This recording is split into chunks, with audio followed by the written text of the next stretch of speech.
Hi friends, chicken fry ఎలా చేయాలో చూద్దాము. దీనికోసం చికెన్ వాష్ చేసి పెట్టుకొని ఒక పెద్ద ఆనియన్, ఇది 1/2 kg చికెన్. దీనికోసం ఒక పెద్ద ఆనియన్ ఆయిల్ తీసుకొని ప్యాన్లో అందులో మనం దాల్చిన చెక్క, మిరియాలు, యాలక్కాయలు, లవంగాయలు వేసి ఫ్రై చేసుకోవాలి.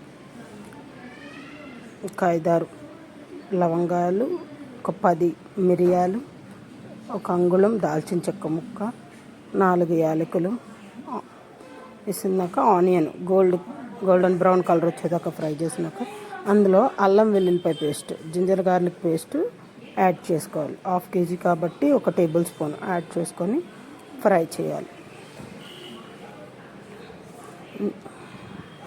ఆయిల్ పైకి తేలేటట్టు ఫ్రై చేసుకోవాలి.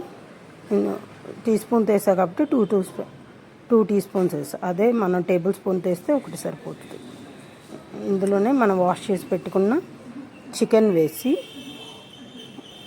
అందులో ఉన్న వాటర్ అంతా పోయేదాకా ఫ్రై చేయాలి. మూత పెట్టి మధ్య మధ్యలో కలుపుతూ ఉండాలి. ఆయిల్ పచ్చివాసన పోయేదాకా ఆయిల్లో అల్లం వెల్లిపాయ పేస్ట్ పచ్చివాసన పోయేదాకా వేపినాకే చికెన్ వేయాలి. వేసేసి కలిపి మూత, ఎటువంటి వాటరు యాడ్ చేయకూడదు. కలుపుతూ ఉండాలి. మధ్య మధ్యలో అడుగు పట్టకుండా ఉంటుంది. ఒక 1/2 స్పూన్ పసుపు యాడ్ చేసి కలుపుకోవాలి.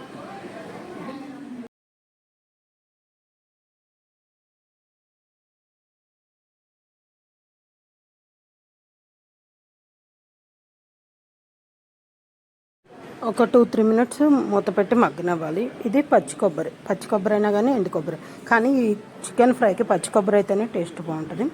ఒక అరచిప్ప తురిమి పెట్టుకొని ఇలా ఫ్రై లాస్ట్లో యాడ్ చేసుకోవాలి.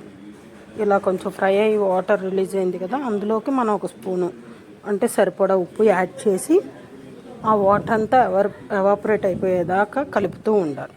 ఆ తర్వాత అందులో మనం కారపొడి, పొడి మసాలా, దాంతోపాటే మనం తురుము పెట్టుకున్న కొబ్బరి, కొంచెం కొత్తిమీర, కరివేపాకు వేసి దింపేసుకోవడం. అంతే, చికెన్ ఫ్రై రెడీ. ఇది బగారా రైస్లో కానీ, రైస్లో కానీ, చపాతీలో నీటిలోకి బాగుంటుంది. కొంచెం మిరియాల పొడి, గరం మసాలా, ధనియాల పొడి, జీలకర్ర పొడి వేసుకోవాలి.